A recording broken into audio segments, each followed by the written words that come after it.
Boa noite, meus queridos irmãos, a paz do Senhor, tudo bem? Vocês estão bem? Para você que está em casa, nos vendo através dessa live, nosso boa noite, que a graça e a paz do Senhor te alcançem, amém? Como foi teu dia hoje? Eu vi mais o pastor do que vocês, hein? Como é que foi o teu dia? Glória a Deus. Abre a palavra do Senhor em Salmo 133. Cada vez que o pastor me manda a mensagem, eu falo: Deus, me ajuda. Que daí Deus usa a vida do pastor para falar com a gente, e a gente vai orar e Deus nos usa para falar com vocês. E às vezes a gente, por alguns, pastor, por entender e expressar o que Deus quer que a gente faz, a gente às vezes esse é mal interpretado, mas é Deus que está mandando, irmão. Então recebe, pode ficar sentado mesmo, daqui a pouco a gente já vai levantar o período de louvor. Diz assim a minha tradução: ó, como é bom e agradável viverem unidos os irmãos, é como óleo precioso sobre a cabeça, o qual desce para a barba de Arão, e desce para a gola de suas vestes, como o orvalho do monte Hermon, que desce sobre os montes Sião. Ali ordena o Senhor a sua bênção e a vida para sempre. E queridos, mediante ao convite do pastor, orando, falando com Deus, mesmo nos afazeres, e ainda, pastor, o que a gente fez domingo reverbera no meu coração. Nosso evangelismo, a nossa comunhão aqui no almoço, que foi muito gratificante para mim. Deus fala comigo, querido, de uma forma assim que vocês não imaginam. Numa frase que o irmão fala, num gesto teu, Deus fala comigo, e eu agradeço a Deus. E eu quero dizer para você, família do Senhor, hoje no momento do almoço, da comunhão, quando você olhou para a tua esposa, para o teu esposo, para o teu filho, para a tua filha, qual foi teu sentimento? Ou quando você pensou no teu ente querido, em relação a essa palavra aqui, qual foi teu sentimento? Um sentimento de afeto, de comunhão, de querer estar junto dessa pessoa? Ou você pensou: puxa, eu vou chegar na igreja e vou ter que ver essa pessoa? Que o nosso Deus nos alcança nessa noite, querido. Que a gente não se ame apenas de palavra. E no final do texto diz assim, ó: ali ordena a bênção do Senhor. O que quer dizer esse ali? Aonde houver comunhão, pastor, aonde houver sinceridade, aonde tiver perdão. E queridos, uma coisa que eu aprendi e pedi para Deus, falei: Deus, tira todo o orgulho do meu coração. Porque às vezes Deus usa alguém para falar com a gente, usa um profeta, pastora Kelly, a gente já acha que é pessoal. Aí a gente começa a impedir a vida desse profeta, porque o profeta fala: Deus, eu não quero falar mais. Porque quando o Senhor me usa, a pessoa acha que é pessoal, não quer nem me cumprimentar mais, quer fugir de mim. Entenda, querido, que é Deus que está falando contigo. Todas as vezes que Deus usa alguém, o pastor, a pastora, presbítero, a Arali, que quando a Arali vem para mim já cruzando os braços, eu falo: Deus, tenha misericórdia da minha vida, porque aquela mulher ali é de Deus. E nenhuma vez com eles, com o pastor, com a pastora, com o presbítero, mais com a Arali, eu torci a cara. Porque o Senhor corrige aqueles que amam. Coloque em pé, meu querido, coloque em pé. Deus te trouxe aqui, querido, e você vai ter a oportunidade de expressar essa comunhão, esse amor fraternal, essa comunhão que Deus colocou, essa pessoa do teu lado, é para você exercer essa comunhão. E se não me falha a memória, Hebreus 12, versículo 14: segui a paz com todos e a santificação, sem a qual ninguém verá o Senhor. Como é que está a tua paz com o teu irmão? Com tua família, com o teu brother? Será que você não tem nada para acertar? Queridos, eu louvo a Deus pela minha família. Vocês que estão perto de mim, vocês sabem que a minha família é enorme. E para mim ter comunhão com eles, presbítero Márcio, eu não preciso comungar do que eles comungam. Temos um pastor que nos ensina à luz da palavra aquilo que é certo e errado. E tudo aquilo que a Bíblia fala que é certo, que o nosso pastor ensina, que eles falam, eu bato. Mas eu não deixo de ter comunhão. Eu tenho orgulho da minha família. E eu entro na casa de qualquer um, Arali. Mesmo não concordando, abraço e eles me respeitam e eu respeito eles. Seguir o que depender de mim e você, temos que seguir a paz com todos e a santificação. Oh Deus, receba essa palavra, querido. Oh Deus, presbítero, vem aqui me ajudar, presbítero, vem orar aqui. Meu Deus, queridos, que presença é essa, Deus? Ei, se Deus tocar no teu coração, se você tiver que abraçar alguém, pedir perdão para alguém, faça isso, porque é Deus que está mandando. Jesus está às portas, Jesus está voltando. Oh Deus, bendito seja teu nome, bendito Deus, Santo Deus de Israel, Deus bendito no nome de Jesus. Ó Deus, nos ensine, meu Senhor, ó Deus, a diferença entre louvar e adorar, para que nós possamos o nome de Jesus Cristo com sabedoria, meu Senhor, ó Deus, e entendendo o que estamos fazendo, podermos, meu Senhor, vislumbrarmos os teus sinais. No nome de Jesus Cristo, ensina-nos, meu Senhor, ó Deus, a preferirmos a casa do Senhor a qualquer outra coisa. Nos ensine, meu Senhor, nos purifique de tanto lixo que temos, meu Senhor, sido vitimados nesses últimos anos. De todas as partes, de todos os lados, temos sido bombardeados. Ora, você mesmo havia dito que por se multiplicar a iniquidade, o amor de quase todos se esfriará. Mas há uma promessa, porém aquele que perseverar até o fim, este será salvo, no nome de Jesus. Entendemos que estamos capengas, entendemos que somos coxos, meu Senhor, entendemos que estamos mancando. Por isso te pedimos o nome de Jesus Cristo, nos dá, meu Senhor Deus, joelhos direitos, mãos direitas, para, meu Senhor Deus, traçarmos diante de ti veredas retas, e no nome de Jesus, sermos, meu Senhor Deus, testemunhas oculares, e não meramente históricos e convencionais, da ressurreição de nosso Senhor Jesus. Ó Deus, manifesta-te aqui, tu tens liberdade, em nome de Jesus Cristo. Você que crê e recebe essa oração, aplauda o mais forte que você puder, porque é para Jesus.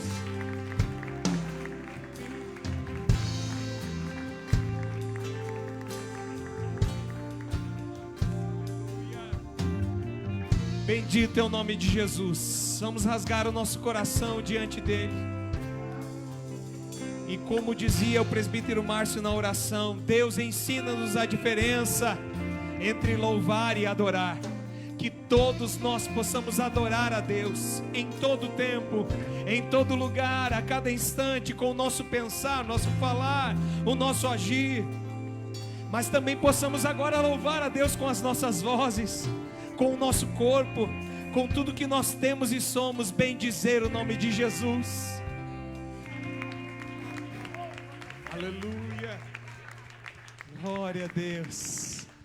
Bendito o dia que o Senhor nos salvou. Louvado seja o Senhor. Nós estamos felizes por aquilo que Ele já fez por nós. Amém, meus irmãos? Aleluia.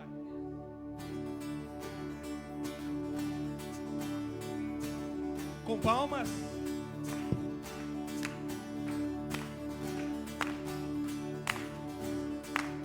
Minha vergonha me sepultou. Eu buscava um Salvador,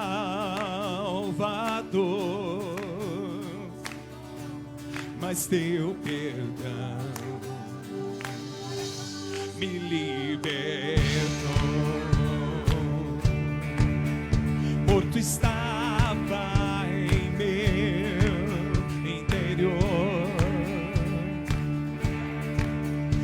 escondia de ti, Senhor, mas teu perdão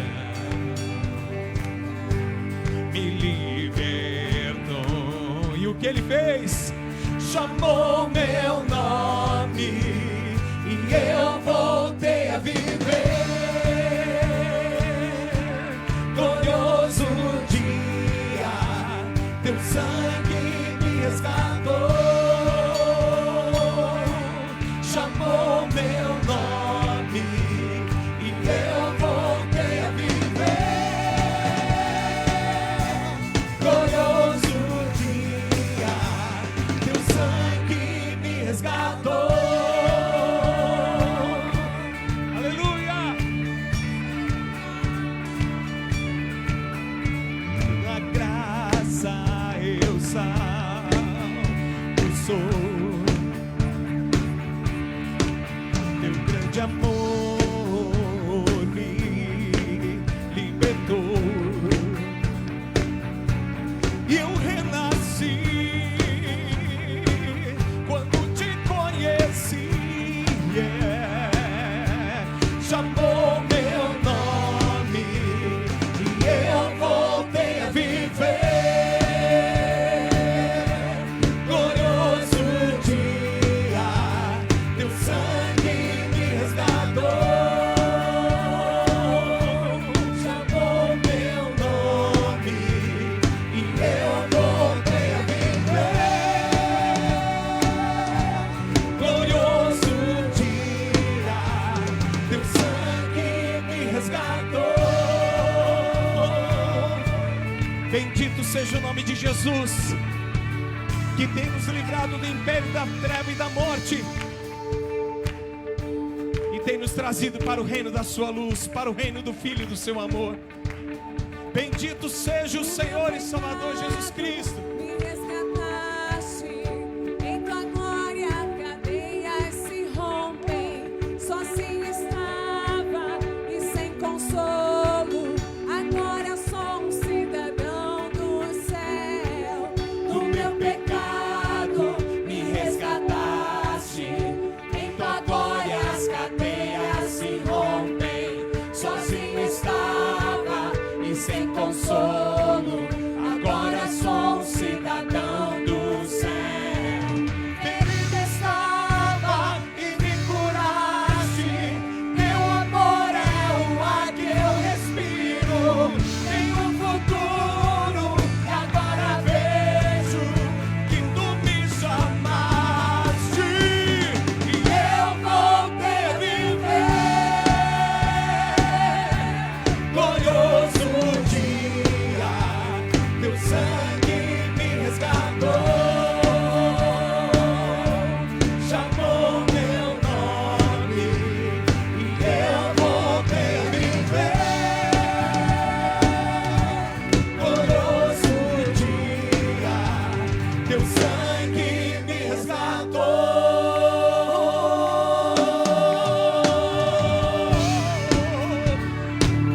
Bendito Senhor Jesus. Aplaudamos ao Senhor que nos salvou. Glorioso dia. Glória a Deus. Presbítero Márcio, vem cá. Em nome de Jesus. Eu quero que você continue com o coração dilatado, aberto para ouvir a palavra de Deus. Deus tem uma palavra boa para nós. Amém? Ainda que seja correção, instrução, repreensão, né? Deus tem uma palavra boa para nós. Você pode dizer isso? Amém. Amém. As crianças, por gentileza, podem acompanhar a irmã Elaine, tá? De 2 a 7 anos. Pode acompanhar.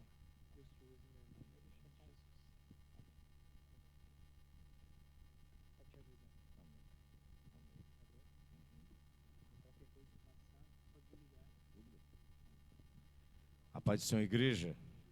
Louvado seja Deus, graças a Deus, mais um dia que nós temos a oportunidade de glorificar ao Senhor e de exaltar seu santo nome, em nome de Jesus. O pastor falou de correção, né? Na verdade, a palavra é de esclarecimento. É uma palavra que tem a finalidade de esclarecer, de nos dar luz, quando tudo está turvo e vivemos em tempos turvos, não é? Nós vivemos em dias terríveis. Nunca se viu de uma forma tão escancarada os injustos serem exaltados e colocarem em um lugar de poder e os justos serem perseguidos. Estamos vivendo em tempos turvos. E aí a palavra que nos vem à mente quando isso acontece é: e quando estiverem em trevas e não houver luz nenhuma, confie no nome do Senhor e firme-se sobre o seu Deus. Está escrito em Isaías. Senhor Deus, no nome de Jesus nos colocamos na tua graça, estando sob a tua absoluta dependência, no nome de Jesus, dependentes de ti, para que o Senhor Deus se manifeste da forma como bem te parecer.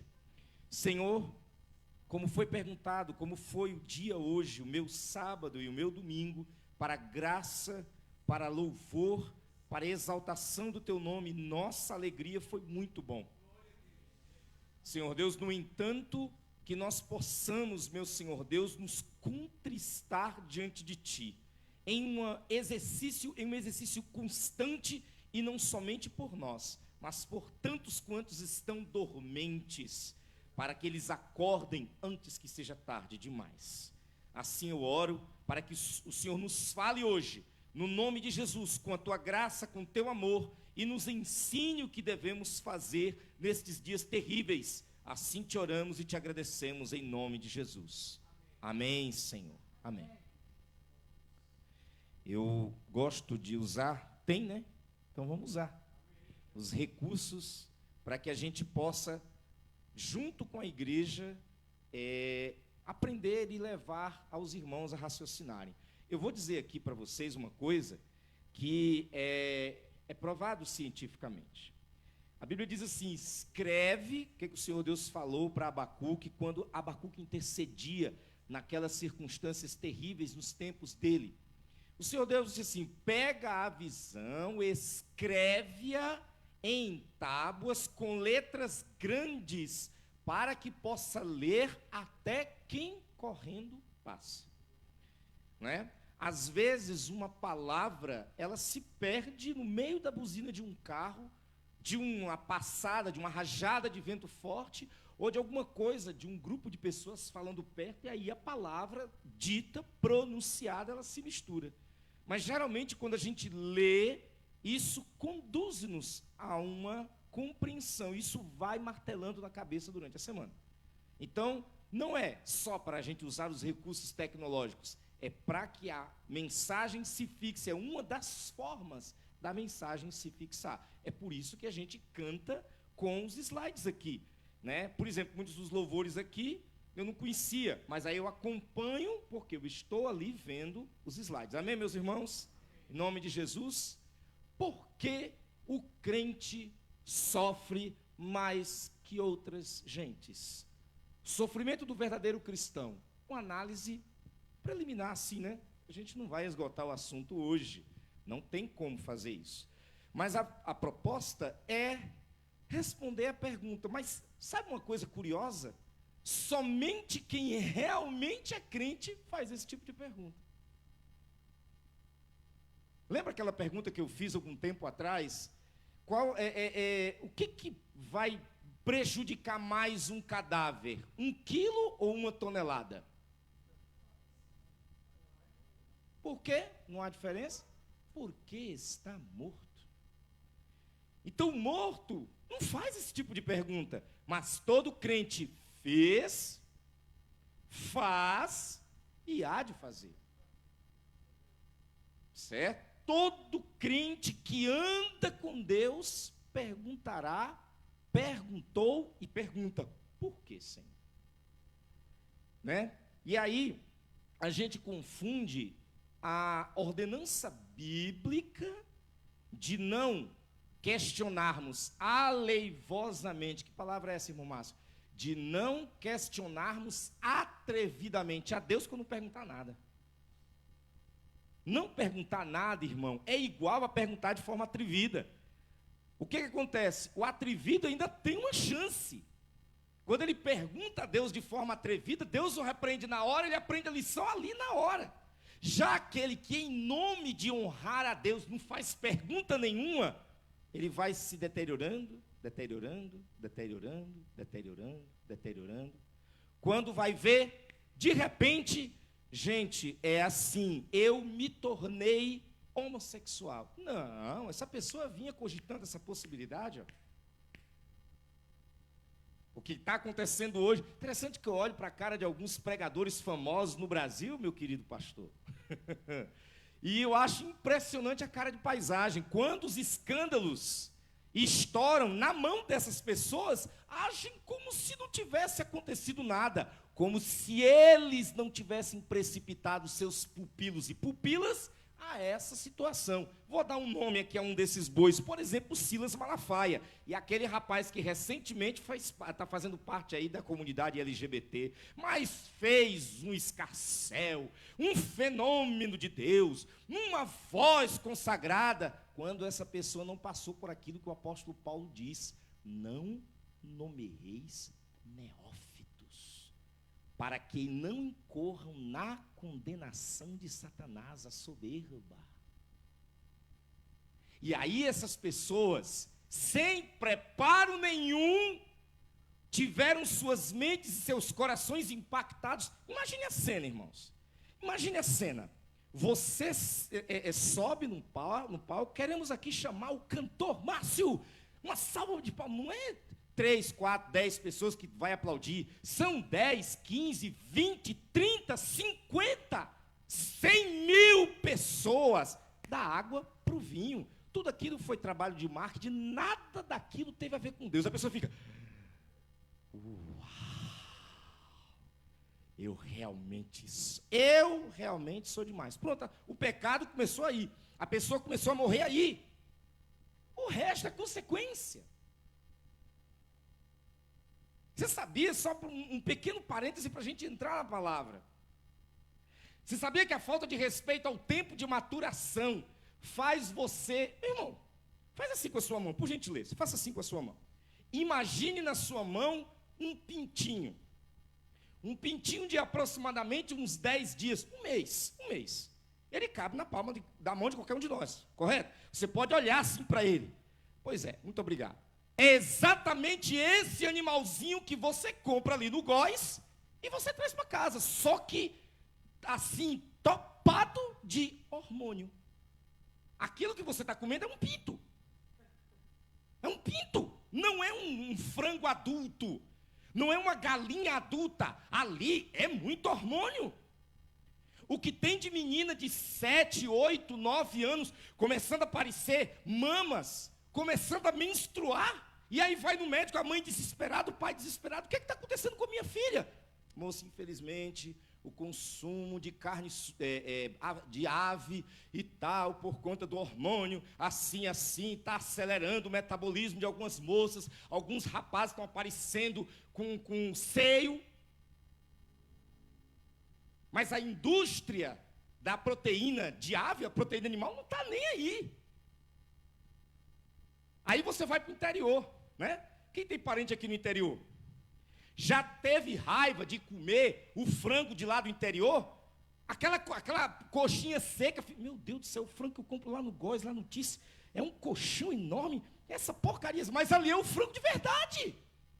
Aquele frango ali, a idade dele mesmo. E isso, meus irmãos, fiquemos atentos. Tudo tem seu tempo, crente. Amém, meus irmãos?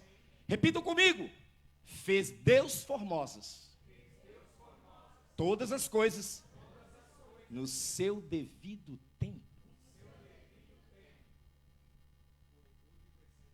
O orgulho precede a ruína.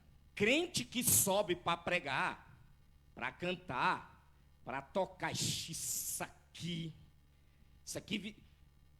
meu querido presbítero Valdeci, vicia mais do que cocaína isso aqui. Eita, todo mundo olhando. Eita, eu sou, como é que é o nome daquele cantor, aquele pianista lá que era cego, Davi? Rei Charles, sou o Rei Charles, eu sou o Rei Charles. Pega a guitarra aqui, o Abraão aqui, sou o Eric Clapton. Por quê?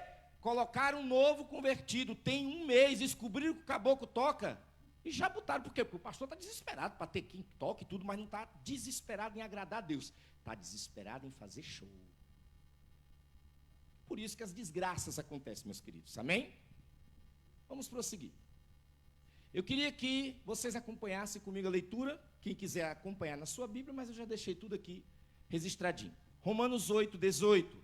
Porque para mim, tenho por certo que os sofrimentos do tempo presente não se podem ou não podem ser comparados com a glória a ser revelada em nós.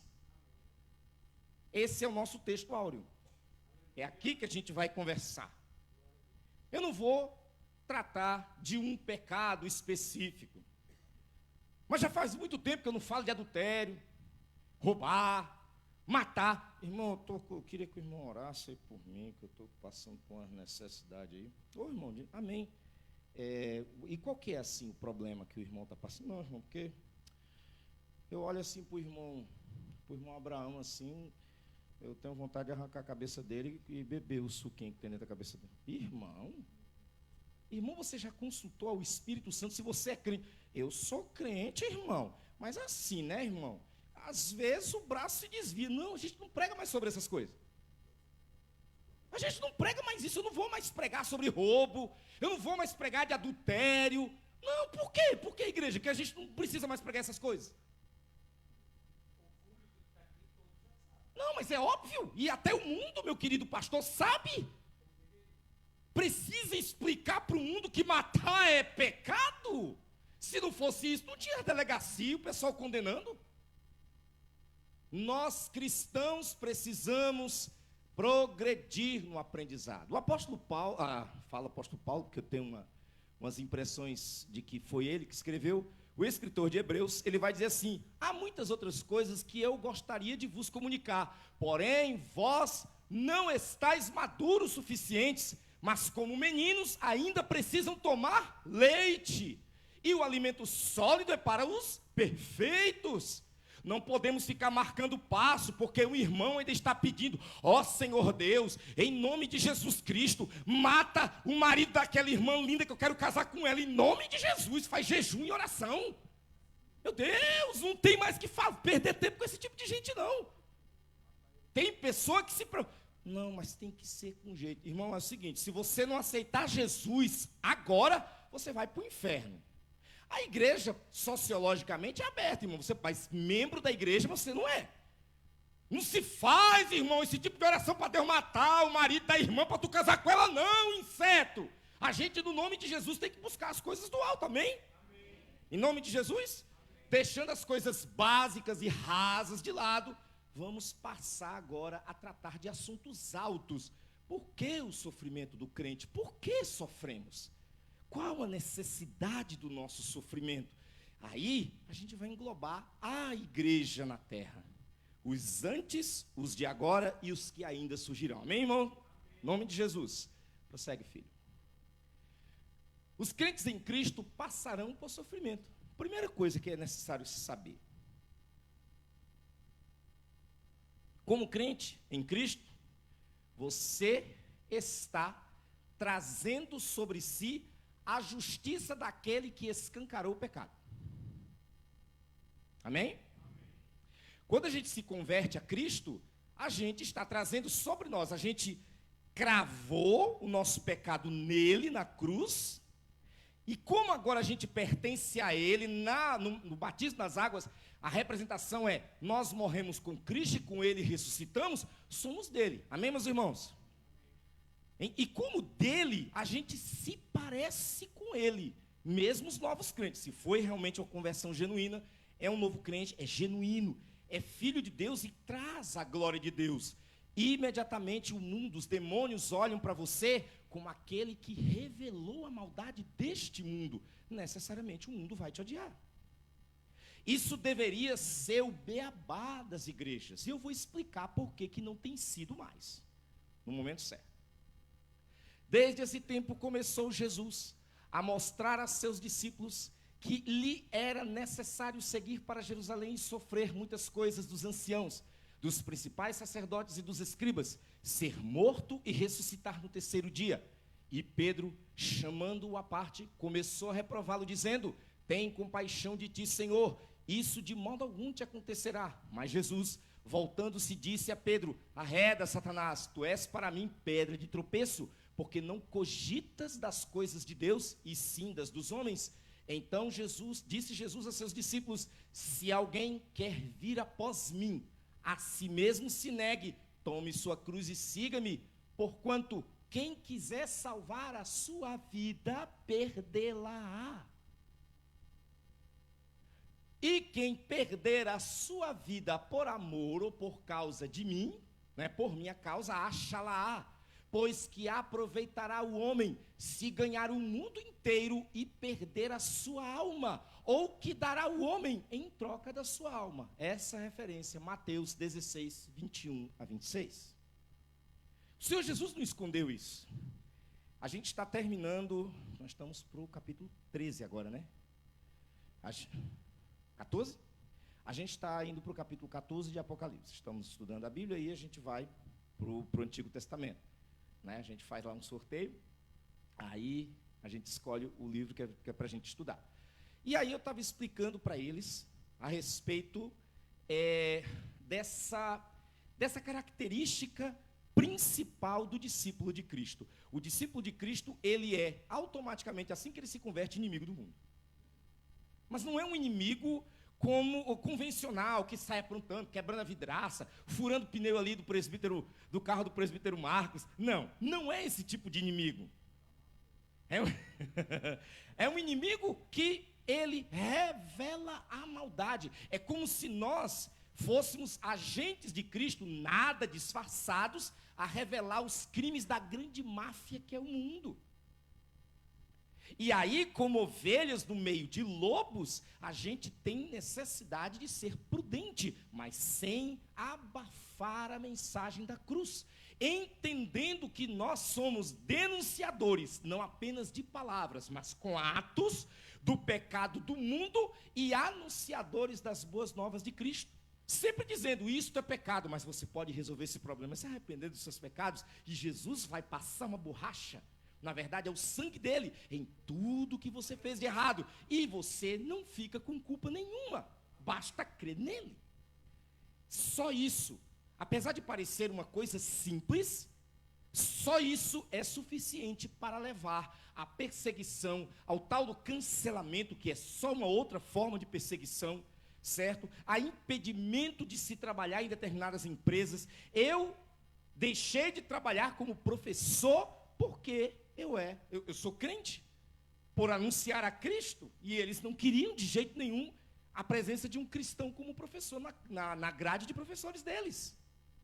Isso tudo por causa de Cristo. Amém, meus irmãos? Então, como inimigo do mundo, você necessariamente não pode esperar aplausos do mundo. Tudo que há no mundo é vão. Temos que ser sábios. Mas como é que eu posso, irmão Márcio, usar do mundo sem ser do mundo? Imagine, vou criar uma imagem aqui para que você possa, para ficar bem didático, para todos entendermos. Imagine-se entrando no mercado. O dono do mercado, sei lá, é satanista, ele faz alguma coisa do tipo. Mas é um mercado que ele vende arroz, feijão, macarrão. Você chega lá e você faz uma troca. Você deixa teu dinheiro e leva teu produto de subsistência. Você não tem relação alguma com o dono do mercado. E ele nem precisa saber da sua existência, desde que você pague o que você está levando. Assim que temos que nos comportar no mundo. Em nome de Jesus. Até aqui tudo bem, igreja? Prosseguindo, filho. Pode passar. Nosso sofrimento nos ajuda. Isso aqui é importante. Preste bem atenção. Nosso sofrimento nos ajuda a consolar aos outros irmãos que sofrem. Olha esse texto. Bendito seja o Deus e Pai de nosso Senhor Jesus Cristo, o Pai de misericórdias e Deus de toda consolação. É Ele que nos conforta em toda a nossa tribulação, para podermos consolar os que estiverem em qualquer angústia, com a consolação com que nós mesmos somos contemplados por Deus. Porque, assim como os sofrimentos de Cristo se manifestam em grande medida a nosso favor, assim também a nossa consolação transborda por meio de Cristo. Mas, se somos atribulados, é para vosso conforto e salvação. Se somos confortados, é também para vosso conforto, o qual se torna eficaz, suportando vós com paciência os mesmos sofrimentos que nós também padecemos. A nossa esperança a respeito de vós está firme, sabendo que, como sois participantes dos sofrimentos, assim o sereis na consolação. 2 Coríntios capítulo 1, versos 3 a 7. E aqui, eu quero trazer à memória, e aí vocês podem puxar do banco de memória de vocês e ver se isso já aconteceu alguma vez com vocês. Geralmente, alguns líderes, entre aspas, de propósito, alguns líderes, eles são ligeiros em ensinar a sua igreja a ofertar e a dizimar. E como o nosso pastor falou agora há pouco, falando de uma das formas como o apóstolo Paulo chama oferta, logia, que é algo que você dá além do combinado e de livre e espontânea vontade, sendo constrangido não por homens, mas pelo amor de Cristo dito a você: olha, você vai dar um pouco mais do que você tem, mas eu vou te honrar. Um negócio entre você e Deus. Esses pastores usam desse texto bíblico para constranger as pessoas. Então são pessoas ligeiras. Irmão, você até falou aqui no Pai Ideia ontem, irmão, pega a sua passagem, confie no Senhor, pega o seu relógio, né? Dê para a casa do Senhor, seu carro, seu isso, seu aquilo. E aí essas pessoas dizem assim: mas irmão, você não acha que isso é exagero, é forçar o texto bíblico a respeito de dízimos e ofertas? Olha a resposta. Deveria resolver o problema, mas cria um maior. Irmão, olhe para a minha vida. Preste atenção. Olha, irmão, eu troco de carro a cada 6 meses. Eu, irmão, tenho uma casa aqui no Batel e tenho uma casa de praia com 7 quartos, todos com suíte, lá em Matinhos, irmão. Eu sou muito próximo porque eu creio nesse mistério. Aí você está conversando. Quem é que está respondendo isso? O líder da igreja. Aí você vai para uma irmã Nelly na vida. E aí, irmã Nelly, tudo bem com a minha amada? Ô, irmão Márcio, tudo bem.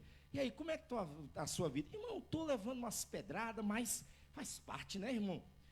Mas assim, está tudo bem na sua casa? Ô, irmão, eu sou muito fiel ao dízimo e à oferta na casa do Senhor. Mas assim, eu tive que deixar de pagar a conta de luz, e aí a Copel fechou a minha luz, irmão, e eu estou assim, dependendo de um irmão e outro, mas eu creio que vai chegar a minha vez. Entenderam? E por que o pastor é rápido? Por que o pastor resolve este problema einsteiniano de física comigo? Por que o pastor, a bênção dele chega, pum, na hora? E a irmã Nelly fica a ver navios. Alguém pode me responder esse problema, que eu vou passar mal aqui, irmão? Por que o pastor, o problema é imediatamente resolvido? E as irmãs Nelys e os irmãozinhos Isaac na vida e os irmãos Márcio que estão desempregados aí, torando um aço? Por que a bênção não acontece na hora? Irmão, não precisa ser Einstein para resolver esse problema. Ora, ele é dono das ovelhas. Não deveria ser. O Pai, Senhor das ovelhas, mora lá no céu, mas ele se faz dono. Ele, em vez de cortar só a lã, ele também corta um pouquinho da pele. Em vez dele pegar só o leite das tetinhas das ovelhas, já não tem mais leite, tem sangue. Chupa esse trem aí, bota tudo que é meu para fora.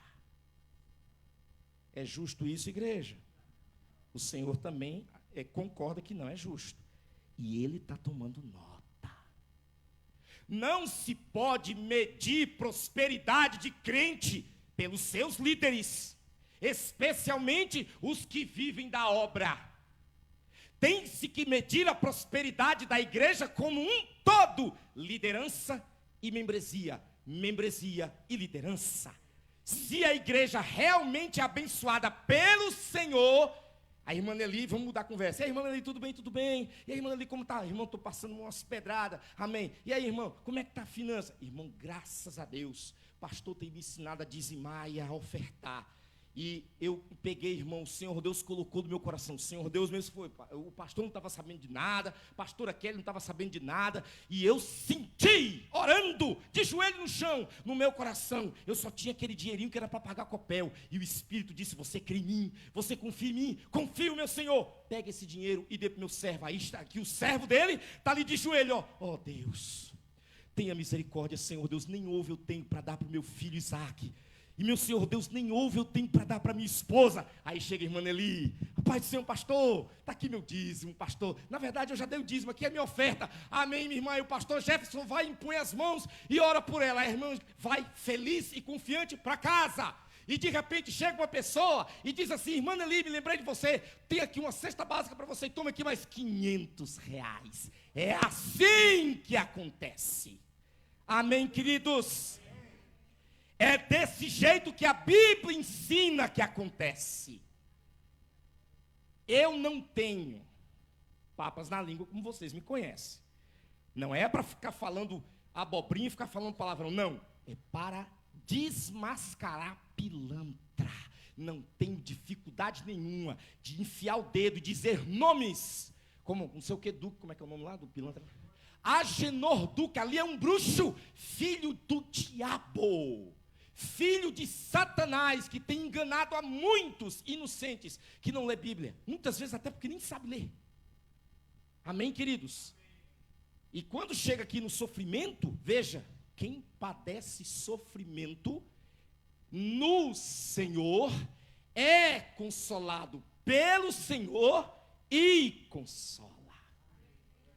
Quando você vê crentes muito ligeiros em bênção financeira, e que tem carro que troca a cada 6 meses, e que tem uma SUV, e que tem casa de praia, e todos os trololós que falei agora há pouco, quer testar se é crente de verdade, bota um novo crente, ou um irmãozinho atribulado perto dele para ver como é que ele se comporta.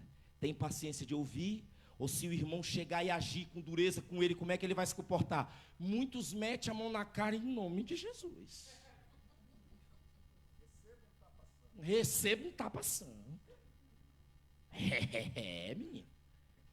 E aí a gente vê, essa pessoa, ele não agiu com doçura e com consolo com o sofrimento do irmão. O que podemos deduzir? A gente chama isso na lógica de decomposição. Vamos decompor, ou seja, voltar da frente para trás. Se está escrito que nós sofremos para de Cristo recebermos a consolação, para receber, uma vez que a gente recebe a consolação de Cristo, consolar os que sofrem, logo, se eu não estou consolando, estou agredindo o que sofre, eu não estou sofrendo para receber os consolos de Cristo. Amém, igreja? Estão entendendo? Ora, se a minha palavra é dura, se eu percebi que eu fui sapequinha, bota o dedinho aqui, eu fui sapequinha, e eu acabei soltando os pitbull contra a irmã Arali, mas meti o coice na cara da irmã Arali, e a irmã Arali triste, claro, triste. Aí eu chego aqui, em vez de eu chegar, irmã, eu fui bruto com a minha irmã, me perdoe. Não, chega aqui no público. Irmão, a gente tem que aprender que no reino de Deus a gente padece, a gente tem que perdoar, viu, irmão? Tem que perdoar, porque não é assim que acontece, viu? Tá, então vamos trocar, né? Vamos trocar. Aí a pessoa levou um coice. Aí quando vem passando a pessoa ali na rua, dá a volta. Pai do Senhor, irmão. Pai do Senhor, quero que passe comigo. Sai daqui, pé. Ô, irmão, e o perdão que a gente tem que dar? É sempre muito severo com o pecado do outro, mas todo por favorzinho tenha misericordinha de mimzinho quando é com os próprios pecados. Por quê? Não está sofrendo segundo a palavra de Deus. Se não está sofrendo, não sabe como tratar aquele que sofre. E se não sabe tratar como aquele que sofre, é porque não tem um depósito de consolação recebido de sofrimentos anteriores pelas próprias e benditas mãos do Espírito Santo. Amém, igreja? Prosseguindo. Nosso sofrimento terminará em glória, além de termos a habilidade de sofrermos para sabermos consolar, para ensinarmos o crente a sofrer do jeito certo, de joelhos, bem dizendo, e se estiver doendo muito, irmão, chora, apenas chora, só chora e eu vou chorar junto contigo. Ainda temos essa aqui, o nosso sofrimento terminará em glória, mas a gente não pode ceder à tentação de que essa glória vai começar aqui e terminar. Não, aqui é um mero detalhe. Disse o apóstolo Paulo no capítulo 15 que nós estudamos aqui no Paideia: se esperarmos a Cristo, de todos os homens. Esta glória, ela começa e continua para toda a eternidade no céu. Começa aqui e termina no céu. E se não começar aqui no céu, começa e não para mais. Amém? Em nome de Jesus. Prosseguindo. Porque a nossa leve e momentânea tribulação produz para nós eterno peso de glória, acima de toda comparação, não atentando nós nas coisas que se veem, mas nas que se não veem, porque as coisas que se veem são temporais e as que se não veem são eternas. Quem é que disse leve momentânea tribulação? Um homem que levou 3 quarentenas de açoites menos um. Por que menos um? Como ele diz, porque havia uma lei romana, que a pessoa, se levasse 40 chibatadas, na vida ela não poderia mais levar nenhuma. Sabendo disso, eles davam 39. E podiam bater quantas vezes quisessem, porque eles só davam 39, para não completar os 40. Paulo foi apedrejado, Paulo sofreu fome, Paulo sofreu perseguição de ímpios e de falsos irmãos, de todos os lados. Foi ele que disse, leve e momentânea tribulação. Próximo filho. O mundo nos odeia. Agora as minhas considerações finais. O mundo nos odeia, logo não pertencemos a eles. É simples. Como você quer acordo com quem te odeia? O mundo te odeia, crente, não tenha ilusões. Querido irmão, querida irmã, o mundo te odeia. A Bíblia diz assim: no que depender de você, presbítero Marcos, no que depender de você, presbítero Valdeci, no que depender da irmã Diaconisa Arlete, tenhamos paz com todos, mas é só no que depender, irmã Arlete. Se você não pode, você não é obrigada. Entrega nas mãos do Cristo Todo-Poderoso.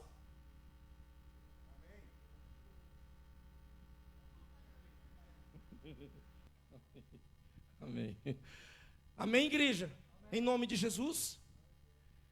Em Mateus 10, 22. E odiados de todos sereis por causa do meu nome, mas aquele que perseverar até o fim será salvo.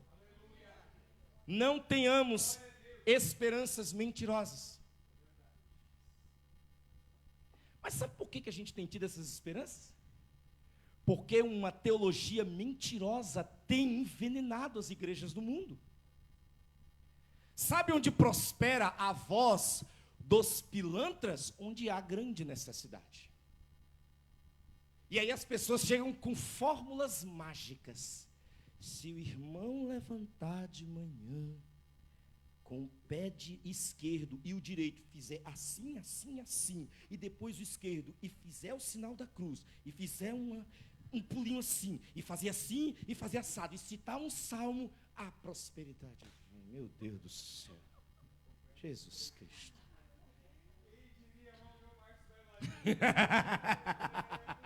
Ridículo, né? É muito feio, irmão. É muito feio. Mas olha, o que teve de livro que eu queimei, joguei no lixo. Gastei dinheiro, meu pastor. Rasguei, não gastei, rasguei dinheiro. Uma vez eu tinha um monte de livro, não vou entrar em detalhes, né, Beatriz? Não vamos entrar em detalhes, mas um livro que eu, sinceramente, é um livro que Aí eu vou jogar esse livro no livro. Pai, por que jogar, pai? Pai, vamos vender. Minha filha, pai, deixa comigo. Pegou o livro, foi com você também, né? Pegou o livro, foi com o Davi, venderam o livro, ganhamos quanto? 80, olha. Livrou um frango, livrou uma coxa sobre coxa, uns pãozinhos, uns litros de leite. Olha, que bênção. Eu ia jogar no lixo, por quê? É esse tipo de livro que usa a Bíblia como talismã. É a tal da caixinha de promessa. Quem já viu aqui? Você perguntou uma vez aqui, né? Quem já viu aqui a caixinha de promessa? Quem já usou a caixinha de promessa? Vamos confessar os pecados, a pastora está dizendo. Pode usar, mas só isso. A Bíblia não é só promessa, a Bíblia tem ameaças também.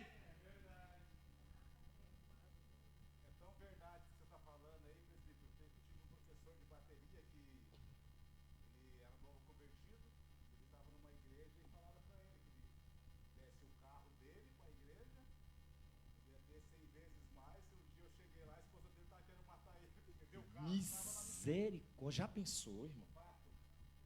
Capítulo 13, me corrija, pastor, se eu estiver errado. Capítulo 13 de Hebreus, digno de honra entre todos seja o matrimônio. 13, né? Digno de honra entre todos seja o matrimônio, bem como leito sem mácula, porque Deus julgará os impuros e adúlteros. Agora veja se Deus se contradiz. Aí Deus pega, fala para o marido dar o carro. O carro que a esposinha precisa e toda empolgadinha, o Senhor, muito obrigado. O inocente, para não dizer uma outra palavra, do marido dando o carro que Deus mandou. E ela de joelhos agradecendo. Senhor, muito obrigado, Deus. Oh, Deus, tu está me abençoando. Qual era aquele carro que a pastora amava? Que era o Chevette, né? O Chevette, né, pastora? E aí, de repente, irmã, minha filha é uma bênção. Amém, Senhor Deus, o carro foi quitado. Diga-me, não, Deus mandou dar o carro. Ô, Senhor Deus, meu marido gosta tanto de brincar. Sim, meu filho, qual é a bênção? Não, Deus mandou dar o carro. Aí tem separação. Foi Deus que mandou? Meu Deus, irmãos, meu Deus do céu. Vamos ler a Bíblia, igreja, vamos ler a Bíblia e se proteger. Graças a Deus, não é nosso caso, como eu falei. A mensagem é uma instrução geral. Tudo que eu estou dizendo aqui, basicamente não se aplica à nossa realidade, graças a Deus. Graças a Deus por isso. Próximo filho. Se comparar é sofrer mais.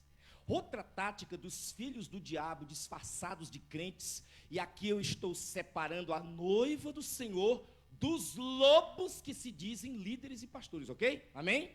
Por isso eu posso achar crente na Universal, eu posso achar crentes no meio dos adventistas, porque quando a pessoa realmente se arrepende, ela percebe que a palavra verdadeira não está ali, ela sai e procura igrejas como a nossa. Rapaz, essa palavra que o pastor Jefferson, a pastora Kelly está pregando, ardeu no meu coração, quero ficar aqui. É assim que acontece, amém, irmãos? Não estou falando da membresia, estou falando de falsos líderes, ok? Em nome de Jesus. Então, qual é a outra tática? Comparar. Irmão, tu está tendo fé mesmo, pastor Jefferson? Olha a pastora Kelly, olha, você está vendo aí como é que é a roupa dela? Você viu esse casaco de couro de jacaré açu do Papa Amarelo? Você não tem um casaco de jacaré açu do Papa Amarelo. E sabe por quê? Porque ela... Você não tem fé, já pensou? Comparando, ou então comparando ímpios, muitos destes vendendo a alma ao diabo para ter sucesso. E eu já ouvi mensagens sendo ditas assim: irmãos, a gente tem muito que aprender aí com os empresários aí. Esse povo, por que eles explodem no Instagram, irmão? Por que eles explodem? Porque eles têm, irmão, uma tática, e ainda usa a Bíblia, porque a Bíblia diz que os filhos das trevas são mais espertos que os filhos da luz. Temos que aprender com os filhos das trevas. E aí a tática de te comparar, e tu fica com, se tu quer o que o outro tem, tu não tem, tu fica com inveja. Em vez do líder curar e dizer não tem inveja, abençoe o irmão que está crescendo à sua frente, se alegre. Não, ele te ensina a ter inveja. Só não chama de inveja, chama de sentimento de competição. Ah, palavras! Como as pessoas gostam de brincar com as palavrinhas. O sofrimento torna-se insuportável. E daí a precipitação em odiar ao Santíssimo Deus, quando, como crentes, nos comportamos como merecedores das mesmas benesses e oportunidades que os perdidos. Como faz o nosso pastor. Faça comigo. Eu não mereço bênção nenhuma. Cristo merece. Se você está em Cristo, então, tudo que Ele quiser te dar. Veja, eu vi um teólogo, não vou lembrar o nome do teólogo, mas uma pessoa que tem uns artigos muito interessantes, uma pessoa que está muito rente com a Sagrada Escritura, dizer o seguinte: é dever do crente pedir e sempre ter uma esperança viva de receber a sua bênção, de dia e de noite. Porém, compete ao doador da bênção dar a mesma bênção segundo os termos da sua aliança. Isso aí, para mim, fechou o repolho. Para mim, isso aí está tudo certo. Eu peço, é seu dever, é meu dever pedir. Mas Deus dá quanto e como quiser. Amém, igreja? E eu tenho que ficar feliz com isso, em nome de Jesus. Amém, meus irmãos? Prosseguindo. A teologia atual enfatiza uma vida cristã vitoriosa como tendo uma relação de causa com a prosperidade e a absoluta ausência de qualquer tipo de fracasso. Estamos encerrando. 8 minutinhos. Vou explicar aqui para vocês. Estados Unidos da América. Estados Unidos da América, você vende até estrume. Você só precisa dar um nome cósmico. Você só precisa dar um nome psicodélico. Entendeu? Faz aquelas dancinhas que eu acabei de fazer, você vai ter um monte de americanos educados desde a mais tenra infância a serem consumistas, a comprar a porcaria que você está vendendo. Aí me vem esse povo de lá e traz para cá, para a nossa realidade de gente que é assalariado, que o dinheiro nunca chega no final do mês, que passa por dificuldades, que vive num país de impostos criminosos, onde as taxas de serviço público, elas existem, mas o serviço não existe. Então, eu quero ter aquela vida. Eu não quero depender de cerca elétrica. Eu não quero ter que perder o meu celular que eu estou dividindo em 24 vezes. E aí eu pego e compro esse livro. Ok? Eu compro esse livro. E aí o que ele faz? Ele faz você acreditar que ser vitorioso é igual a ser próspero, nunca adoecer, a ter uma esposa linda, a ter um marido atlético, barriga de tanquinho, entendeu? Quando o apóstolo Paulo diz assim: eu bendigo ao nome do meu Cristo, que me achou digno de padecer todas as tribulações, para me parecer com Ele. Enquanto que no Antigo Testamento era enfatizado, mulher, o pastor falou agora há pouco, sobre Lia. Você não tem filhos? Você é uma loser, o americano fala essa palavra, perdedora. Você é uma fracassada. Ora, se você fosse abençoada por Deus, você teria filhos. Já na nova aliança, vitória é quando Ele olha do céu e diz assim: Jefferson, eu me agrado da tua fé, eu me agrado da tua paciência, eu me agrado da tua bondade e eu me agrado do teu sacrifício. Teu nome está escrito nas palmas das minhas mãos e eu te amo. Isso é prosperidade. Amém, igreja? Isso é prosperidade. É quando no mundo caótico, em que os valores são invertidos, o nosso Deus diz para nós, olhando com um sorriso abençoado no rosto: seja firme, meu filho, seja firme, minha filha, eu sou contigo. Ouvir naquele dia, no dia do chamamento, Kelly Miller presente, aleluia. Jefferson da Silva, presente, Senhor, glória a Deus. Davi Samartino, presente, Senhor. E depois de chamar a igreja toda, Arali, presente, Senhor. Presbítero Marcos, presente, Senhor. Chamar todo mundo: vindes benditos de meu Pai, e entrem no gozo do vosso Senhor, que vos está preparado desde a fundação do mundo.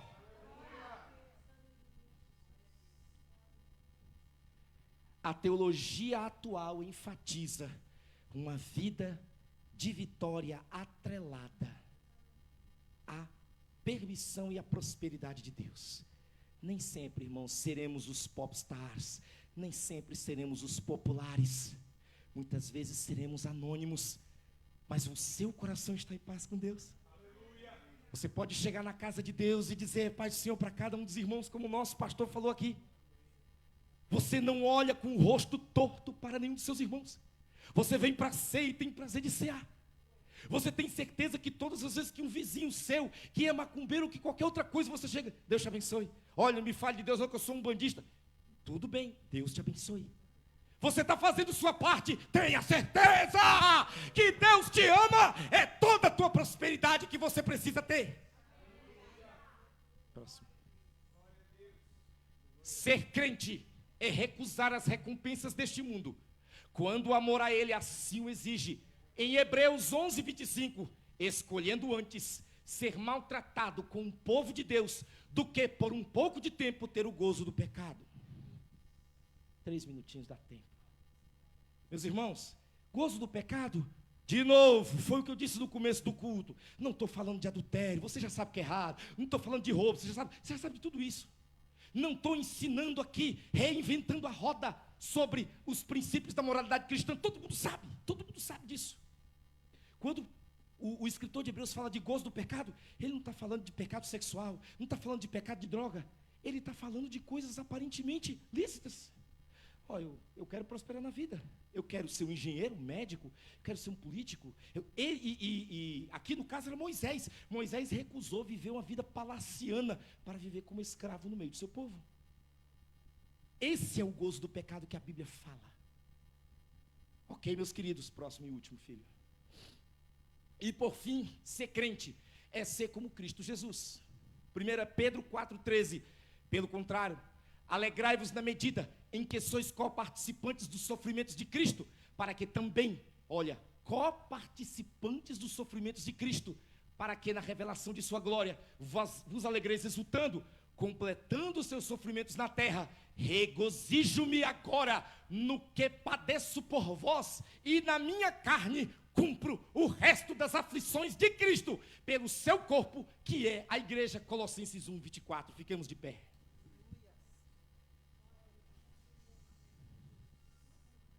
Fuja da teologia triunfalista e prosperitista. Ter vitória 100%, não padecer, padecimento, irmão, padecer, é não se parecer com Cristo. Quer se parecer com Cristo, cumpra o sofrimento dele na terra. Como assim, irmão? Mas ele não já...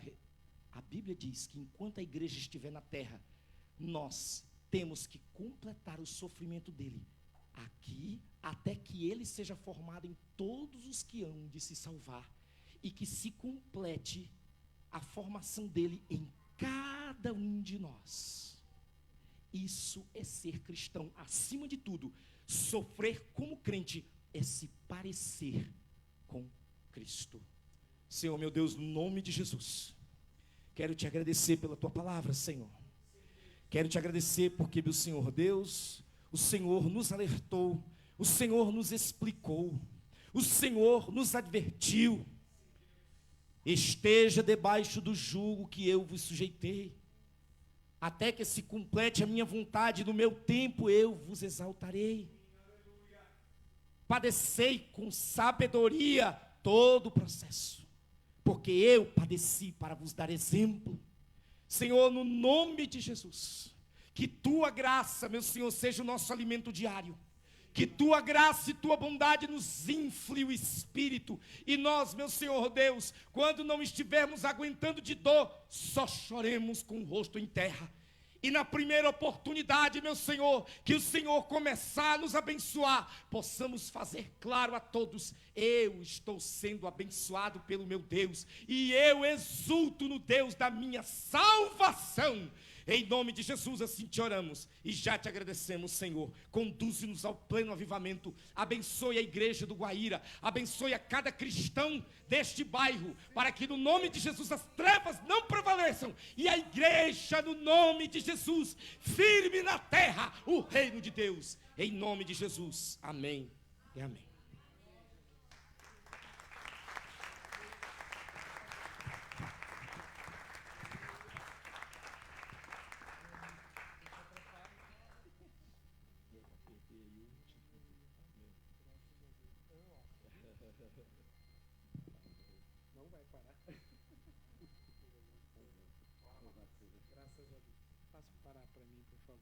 Obrigado. Aleluia. Está sofrendo? Como diz o louvor, vai sofrendo, geme, chora, mas tenha certeza, a vitória vai chegar no nome de Jesus. Não há problema que Deus não resolva. Aqui teve um momento que o presbítero Márcio, eu creio, ele correu um pouquinho. Mas há algo que, na parte de Hebreus ali, a respeito de Moisés. Moisés não negociou com o mundo. Que isso esteja gravado em nós.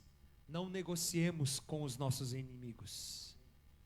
A fim de, não, eu vou ter algum benefício, né? Vou esconder que eu sou cristão, vou disfarçar. Não, somos crentes aqui dentro, em casa, na rua, em todos os lugares.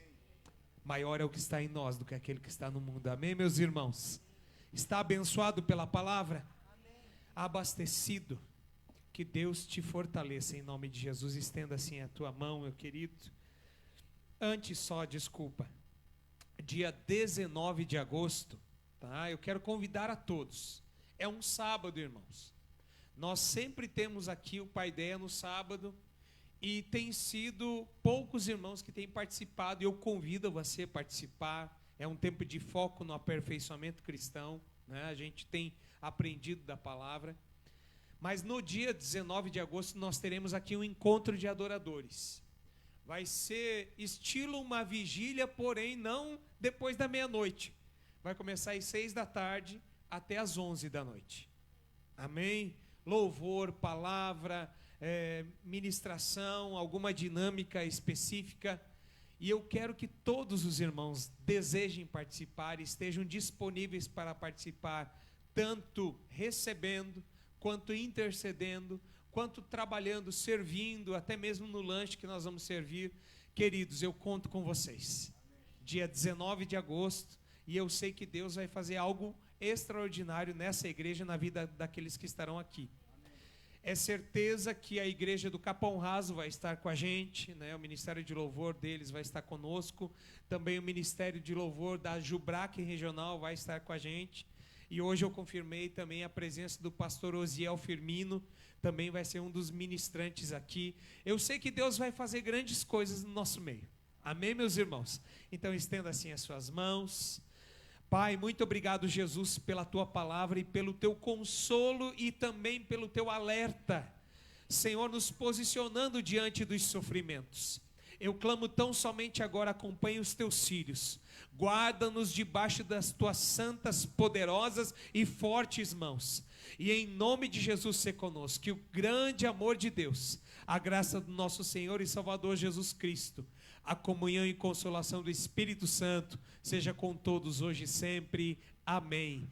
Cumprimentemos-nos, queridos, com a paz de Jesus, com a paz do Senhor Jesus. Uma ótima semana a todos.